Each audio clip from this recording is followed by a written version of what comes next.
के साथ। नमस्कार, सिटी वाराणसी लाइव में आप सभी का स्वागत है। मैं हूं ममता चौरसिया। आइए नजर डालते हैं आज की हेडलाइंस पर। किशोरी की हत्या के मामले में न्याय न मिलने से क्षुब्ध परिजनों ने जिला मुख्यालय पर किया सड़क जाम।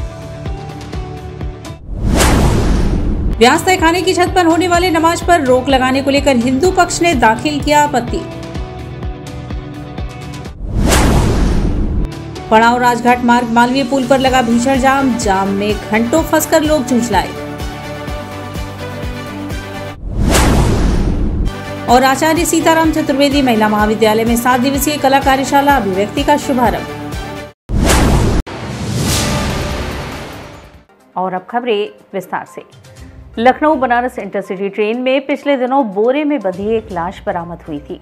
कोच में मिले शव के मामले में न्याय की मांग को लेकर बुधवार को लोगों ने सड़क पर जाम कर प्रदर्शन किया। पिछले दिनों लखनऊ बनारस इंटरसिटी ट्रेन के जनरल कोच में मिलेवश के मामले में न्याय की मांग कर बुधवार को लोगों ने सड़क जाम कर दिया है। किशोरी के परिजनों समेत काफी संख्या में लोगों ने सड़क जाम कर प्रदर्शन शुरू किया है। प्रदर्शन कर रहे लोगों ने पुलिस प्रशासन के खिलाफ जमकर नारेबाजी की। हत्यारों के खिलाफ फांसी की कार्यवाही करने की मांग करते हुए लोगों ने सड़क जाम कर दिया। उधर पुलिस की टीम लोगों को शांत कराने में जुटी है। कपसेटी थाना क्षेत्र के भिटकुरी गांव की रहने वाली 16 वर्षीय छात्रा सेवापुरी स्थित एक इंटर कॉलेज में 11वीं में पढ़ती थी। छात्रा के पिता के अनुसार गत 19 जनवरी सुबह 11 बजे उनकी बेटी एक सहेली के पास से किताब लाने की बात कहकर घर से निकली थी। काफी देर तक जब घर नहीं लौटी तो खोजबीन शुरू की गई, लेकिन किशोरी का कोई पता नहीं लगा। 20 फरवरी की रात Lucknow Banaras intercity train Banaras station के प्लेटफॉर्म नंबर 5 पर पहुंची। सफाई कर्मी ट्रेन के जनरल कोच में गए तो 2 टॉयलेट के बीचों बीच उन्हें बोरे में हाथ पैर बंधा शव मिला। 21 फरवरी की देर शाम शव की पहचान हुई और इसके साथ ही पिता की तहरीर पर कपसेटी थाने में मुकदमा दर्ज किया गया। जब ये पुलिस निष्क्रिय, इंस्पेक्टर को निलंबित किया जाए, दोषियों के खिलाफ कठोर कार्रवाई की जाए, जेल भेजा जाए, वरना अगर 1 सप्ताह के अंदर अगर अरेस्टिंग नहीं की तो यही पूरा बनारस 6 तारीख को चक्का जाम करेंगे और इसके बाद भी नहीं हुई तो पूरे प्रदेश को चक्का जाम करेंगे। हुआ है और क्या बात उन्होंने कहा है? सीपी साहब से हुई है, जैन साहब से। उन्होंने ये कहा है कि हम आज मॉनिटरिंग करेंगे और शीघ्र ही हम इसकी गिरफ्तारी करेंगे। कपसेटी क्षेत्र से अभी काफ़ी लोग इस कार्यालय में आए थे। ये मोनिका पॉल एक बच्ची थी जिसकी डेड बॉडी रेलवे ट्रेन के कंपार्टमेंट के अंदर मिली थी जीआरपी में। बाद में वो केस कनेक्ट हुआ और ये पता चला कि ये जो डेड बॉडी है मोनिका पॉल की है। तो उस केस में अभी हमारी टीम्स काम कर रही है। अभी तक उसमें हम उसका खुलासा करने का पूरा प्रयास कर रहे हैं। तो चूँकि 1 हफ्ते से ज़्यादा हो गया तो ये परिवार के लोग और उनके साथ समाज के लोग आए थे यहाँ पर। उन्होंने अपने जो भाव थे और उनके जो मन में चीज़ें थी उन्होंने हमसे शेयर किए, तो उसको भी हम दिखवा रहे हैं। और उसके साथ साथ जो केस पर जो टीम लगी हुई है उनके साथ भी विस्तार से चर्चा करके उस केस में जल्दी से जल्दी खुलासे का प्रयास करें। व्यास तहखाने की छत पर होने वाले नमाज पर हिंदू पक्ष ने आपत्ति दाखिल की है। ज्ञानवापी के व्यास तहखाने में पूजा पाठ के बाद अब उसकी छत पर नमाज पर हिंदुओं ने आपत्ति दाखिल की है। व्यास तहखाने के ऊपर नमाज रोकने की याचिका हिंदू पक्ष ने कोर्ट पर दाखिल की है। अदालत ने याचिका स्वीकार करते हुए 19 मार्च को सुनवाई की तारीख तय की है। हिंदू पक्ष के अधिवक्ता सुभाष नंदन चतुर्वेदी ने बताया कि कोर्ट के आदेश के बाद ज्ञानवापी के व्यास जी के तलगृह में विग्रहों की पूजा हो रही है। श्रद्धालु व्यास तहखाने में विग्रहों की पूजा झांकी दर्शन कर रहे हैं। व्यास तहखाने की छत के ऊपर मुस्लिम समाज नमाज अदा कर रहे हैं। इससे धार्मिक आस्था आहत हो रही है। अधिवक्ता का कहना है कि व्यास जी के तहखाने की छतें काफी पुरानी हैं और कमजोर हैं। तहखाने की छत पर नमाजी आकर टहलते और नमाज अदा करते हैं। ऐसे में कोई नुकसान न हो और परिसर किसी वजह से ध्वस्त न हो जाए, इसके लिए मां श्रृंगार गौरी और ज्ञानवापी मामले में एक प्रार्थना पत्र कोर्ट को दिया गया है। प्रार्थना पत्र में मांग किया गया है कि व्यास जी के तहखाने की सुरक्षा की व्यवस्था की जाए। इसके लिए व्यास जी के तहखाने के खंभों की मरम्मत करवाई जाए। पूजा स्थल के छत पर कोई टहले और वहां नमाज पढ़े यह ठीक नहीं है, जिस पर जिला अदालत 19 मार्च को सुनवाई करेगा। 31 जनवरी 2024 को जो आदेश हुआ जिला जज का, वहाँ पूजा पाठ चल रहा है। छतें कमजोर हैं जो तलगिरी में पूजा पाठ हो रहा है, और उस पर अनायास बिना मतलब के अंजुमन इंतजामिया के कुछ लोग जो शरारती तत्व टाइप के हैं, उस छत पर खड़ा हो जा रहे हैं और पटिया टूटा हुआ है, उस टूट के गिर रहा है। कभी भी छत गिर सकती है, बैठ सकती है, जबकि नीचे पूजा हो रहा है तो ऊपर उनका रहना कोई औचित्य नहीं है। उनको वहाँ मना किया जाए और रिसीवर को आदेश दिया जाए, जो जिलाधिकारी वाराणसी हैं, उसकी कम से कम इतना मरम्मत कर दें कि कभी भी कोई कैजुअलिटी न हो और न ही टूट के गिरे। इस आशय का प्रार्थना पत्र दिया गया है। अंजुमन इंतजामिया के अधिवक्ता को काफी रिसीव करा दिया गया और जिला जज का कोर्ट रिक्त है। आज फर्स्ट अपर जिला सत्राधीश के यहाँ पेश हुआ है। उन्होंने आपत्ति आहूत कर लिया विपक्षी से, और आपत्ति आहूत करने के बाद 19 मार्च डेट लगा दिया है। पड़ाव राजघाट मार्ग पुल पर भीषण जाम ने राहगीरों को अपने चपेट में ले लिया। भीषण जाम में फंसे लोग झुंझलाकर इस मार्ग को कोसते रहे। पड़ाव राजघाट मार्ग मालवीय पुल बुधवार को जाम पुल कहा जाने लगा। यहाँ लगी अकारण जाम को देख लोगों के मन में बस यही एक ख्याल आ रहा था, इस जाम में लोग घंटों फंसकर कराहते रहे। गौरतलब है कि पड़ाव मुगलसराय मार्ग पर चौड़ीकरण के कारण पड़ाव से राजघाट मार्ग मालवीय पुल पर अक्सर लोगों को जाम का सामना करना पड़ रहा है। इसी बीच बुधवार को जाम इतना भीषण लगा कि लोगों को 3 किलोमीटर की दूरी भी 30 किलोमीटर की लगने लगी। सभी बस इस जाम और सड़क को कोसते हुए नजर आए। सबसे बड़ी बात यह रही कि जाम को छुड़ाने में पुलिस कर्मियों की संख्या भी काफी कम ही रही, जिससे समस्याओं का अंबार बनता गया। बताया जा रहा है कि घंटों काफी देर तक लगे इस जाम में कई छात्र छात्राओं की परीक्षाएं भी छूट गई। वहीं इस भीषण जाम में अवधूत भगवान राम ट्रस्ट की एम्बुलेंस भी फंसी हुई नजर आई। हालात यह हो गया कि मालवीय पुल पर पैदल चलना भी दूभर हो गया। सड़क चौड़ीकरण को लेकर आए दिन कोई न कोई कार्यवाही होती रहती है। इसी क्रम में चौड़ीकरण को लेकर रामनगर में मंदिर और मस्जिद दोनों बुलडोजर के जद में आए।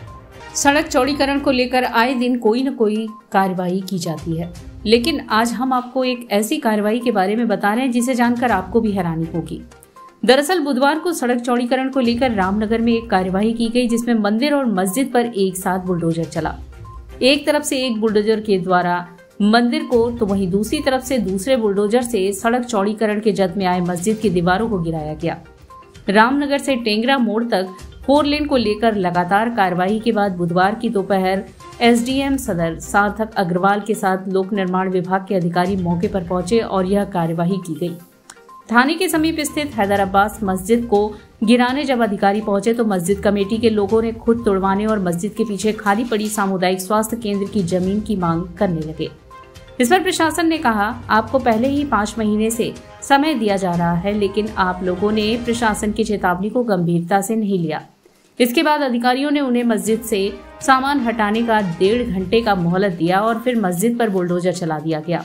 वहीं ठीक उसके बगल में स्थित पुरानी ग्वाल मंदिर के आगे बने ढांचे को भी बुलडोजर ने ध्वस्त कर दिया। हालांकि मंदिर समिति के लोगों द्वारा मंदिर में स्थापित मूर्ति को हटा लिया गया था। वहीं कार्रवाई के दौरान एसडीएम के साथ एसीपी कोतवाली सहित भारी संख्या में पुलिस फोर्स मौजूद रही। आशा बहुओं ने अपनी मांग को लेकर सड़क जाम किया। अपने विभिन्न मांगों को लेकर प्रदेश व्यापी धरना प्रदर्शन के तहत आज कार्यकर्ताओं ने वाराणसी के वरना पुल स्थित अम्बेडकर पार्क चौराहे के पास धरना प्रदर्शन करते हुए सड़क को जाम कर दिया। इसके बाद वाराणसी पुलिस प्रशासन के द्वारा समझाया बुझाया गया व सड़क जाम को मुक्त कराया गया। इसके पश्चात आशा बहुओं ने सड़क को जाम से मुक्त किया और जिलाधिकारी कार्यालय की ओर आगे बढ़ी। आशा बहु कल्याण समिति के प्रदेश अध्यक्ष सुधा सिंह के नेतृत्व में सैकड़ों की संख्या में आशा बहुओं के द्वारा शास्त्री घाट स्थित धरना प्रदर्शन किया गया। इस क्रम में आशा बहु ने प्रदेश सरकार के खिलाफ हल्ला बोल के नारे लगाए। आशा बहुओं ने कहा कि हम लोगों के द्वारा लगातार वर्षों से स्वास्थ्य विभाग में काम किए जाते हैं, मगर हम लोगों की न्यूनतम मानदेय तय किया जाए। हम लोगों के द्वारा काफी समय से सरकार से मांग की जा रही है, मगर सरकार हम लोगों की मांगों को पूरा नहीं कर रही है, न ही किसी तरह का हम लोगों पर ध्यान दिया जा रहा है। हम लोगों ने प्रदेश व्यापी धरना प्रदर्शन किया है। सरकार ने अगर हम लोगों की मांगे नहीं मानी तो पूरे प्रदेश में उग्र धरना प्रदर्शन करने को हम सभी लोग आगे आएंगे। चक्का जाम इसलिए हो रहा है कि 20 तारीख से हम लोगों का कलम बंद हड़ताल चल रहा है। मांग सरकार से की जा रही है कि हमें एक मजदूर की जितनी कीमत होती है मजदूर के बराबर ही दें, लेकिन एक मुश्त मानदेय के रूप में दें। और बताइए 24 घंटा ड्यूटी करने वाले हम लोग हैं।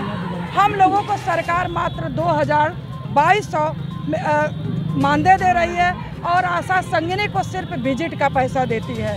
बस हमारी सरकार से यही मांग है कि स्वास्थ्य विभाग के रीढ़ की हड्डी माना जा रहा है, मेन रीढ़ माना जा रहा है, तो हमें जो है अस्थायी कर्मचारी का दर्जा दे।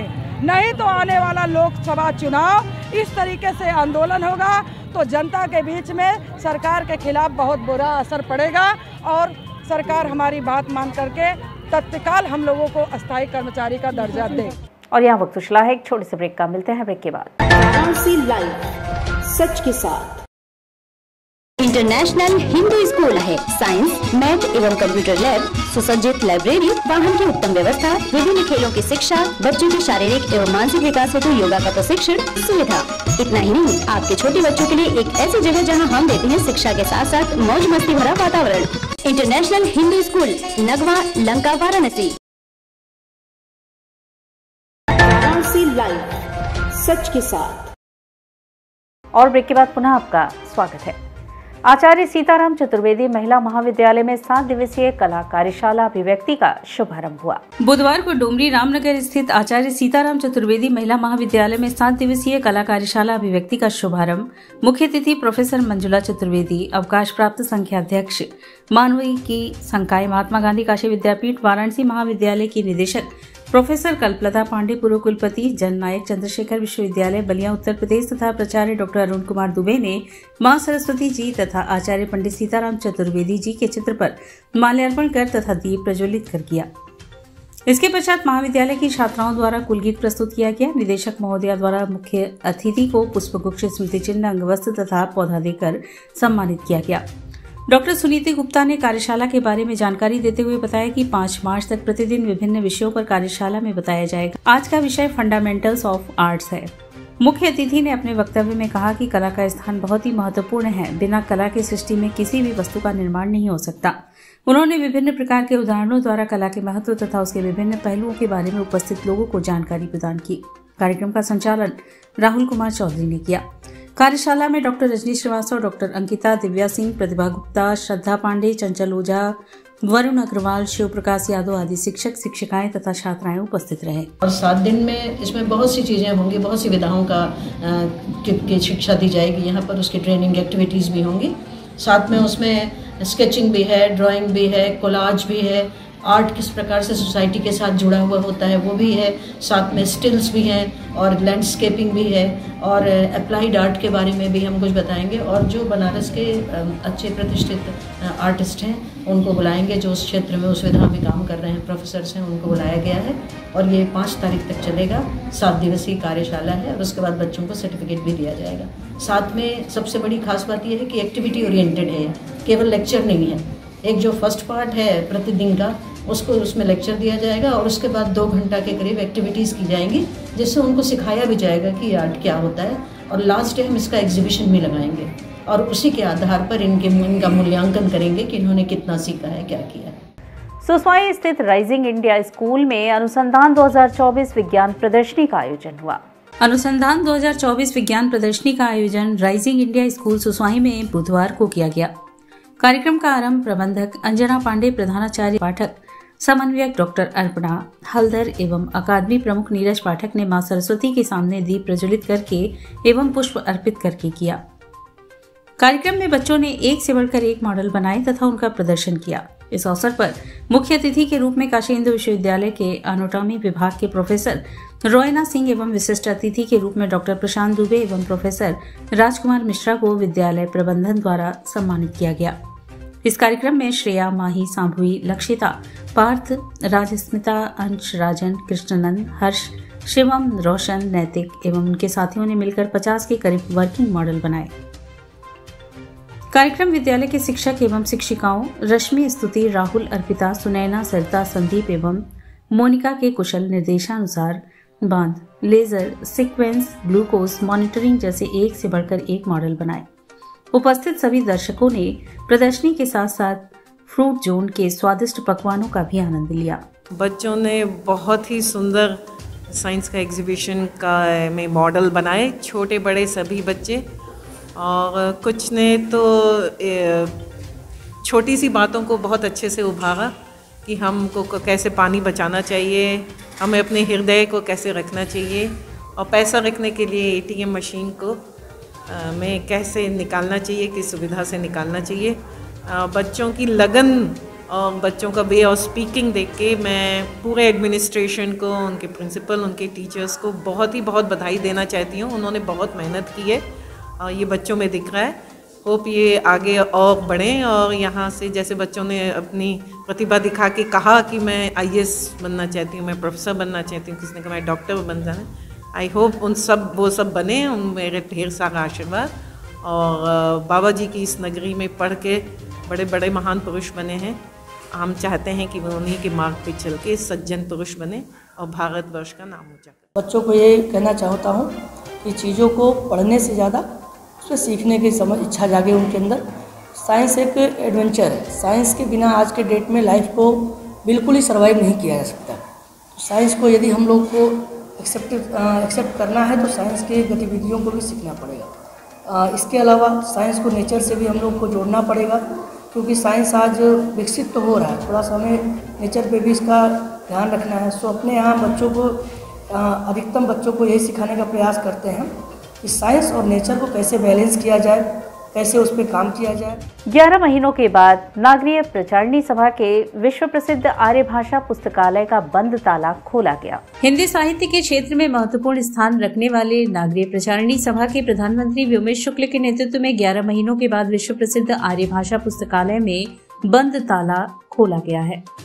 हिंदी भाषा और साहित्य के इस अनूठे पुस्तकालय और संग्रहालय में मेंटेनेंस और सफाई का काम भी तुरंत शुरू हो गया है। इस संदर्भ में बुधवार को आयोजित प्रेस वार्ता में सभा के प्रधानमंत्री व्योमेश शुक्ल ने बताया कि आर्य भाषा पुस्तकालय के साथ साथ नागरीय प्रचारणी सभा के अन्य विक्रय, प्रकाशन और अर्थ विभागों के ताले भी लंबी अवधि के बाद कल खुल गए और निरीक्षण के बाद शाम को बंद हुए। आज से इन सभी विभागों में सफाई और मेंटेनेंस का काम शुरू करने की योजना है। विक्रय विभाग में पुस्तकों के विशद संग्रह के स्टॉक मिलान के बाद किताबें जल्द बिक्री के लिए उपलब्ध होंगी। बीते 3 दशकों से हिंदी का यह महान संस्था गतिरोध का शिकार थी और अपनी स्थापना के मूल उद्देश्यों से भटक गई थी। लंबी कानूनी लड़ाई के बाद जिला प्रशासन द्वारा कराए गए चुनाव के माध्यम से यहाँ के प्रबंध समिति में बदलाव हुआ। हाईकोर्ट के आदेश पर सभी विभागों को खोला गया और नवनिर्वाचित प्रबंध समिति को कार्य संचालन का अधिकार मिला। नागरीय प्रचारणी सभा आने वाले दिनों में एक साथ बहुत सी योजनाओं पर काम शुरू करने वाली है। कि 11 महीनों के अंतराल के बाद नागरीय प्रचारणी सभा, जो हिंदी की सबसे पुरानी संस्था है, वो खुल गई है। अभी तक बंद थी, अब खुल गई है।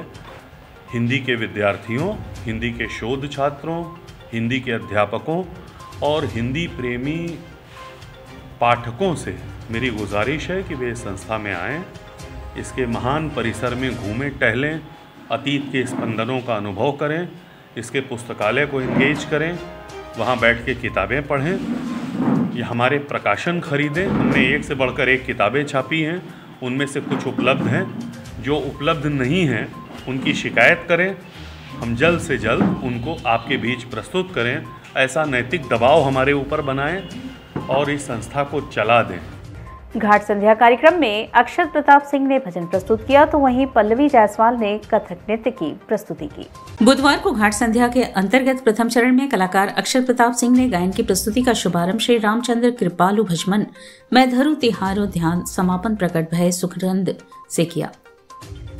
संगत कलाकार के रूप में तबले पर कृष्ण कुमार उपाध्याय, हारमोनियम पर हर्षित उपाध्याय, सह गायन पर सिमरन गिरी उपस्थित रहे। द्वितीय चरण में पल्लवी जायसवाल ने कथक नृत्य के भाव भंगिमाओं को प्रस्तुत करके दर्शकगण के हृदय को मंत्रमुग्ध किया। कलाकार ने कार्यक्रम का शुभारंभ सरस्वती वंदना, तत्पश्चात तोड़े टुकड़े तिहाई एवं समापन तराना से किया।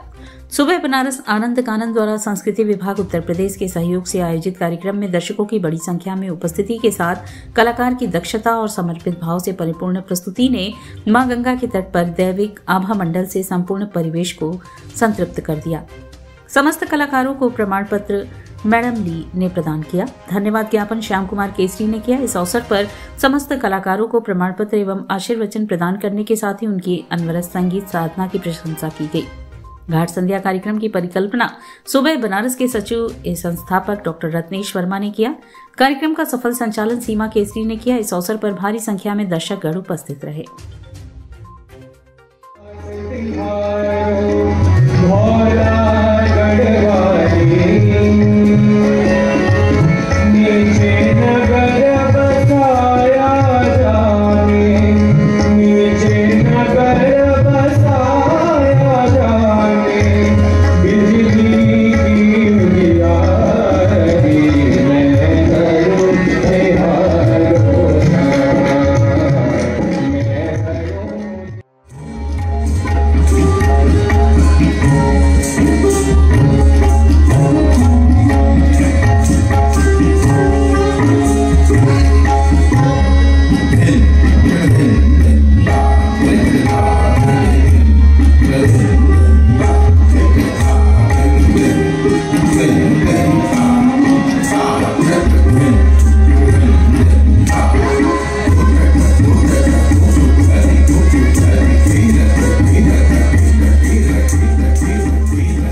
और इसी के साथ सिटी वाराणसी लाइव का यह प्रसारण यहीं समाप्त होता है। ममता चौरसिया को दे इजाजत। नमस्कार।